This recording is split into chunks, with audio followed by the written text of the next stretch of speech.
In this episode, we're going to talk about what happens to plants, animals, and weather in the fall.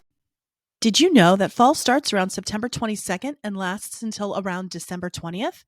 We also can call fall autumn. The weather starts off cool and from there it gets colder. The days also get shorter because we have less sunlight. During autumn, the leaves of some trees change color and then fall off the plants so they can save energy during the winter. In the fall, farmers gather their crops and get them ready to sell or store them before the colder weather arrives.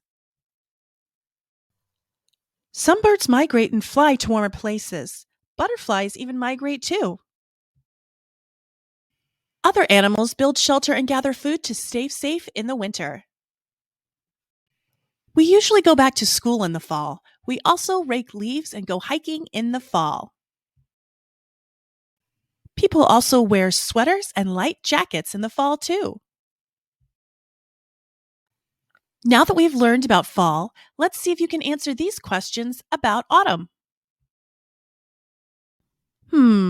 Which one of these trees looks like it belongs in the fall? That's right, the one with the colorful leaves belongs in the fall.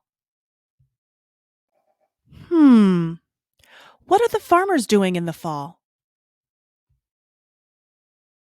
You're right, they're gathering and storing crops. What do people wear in the fall? You're right, they wear light jackets in the fall. I hope you enjoyed this episode on fall. Don't forget to check out my channel for more lessons. Don't forget to like and subscribe and check out my TPT store to learn more.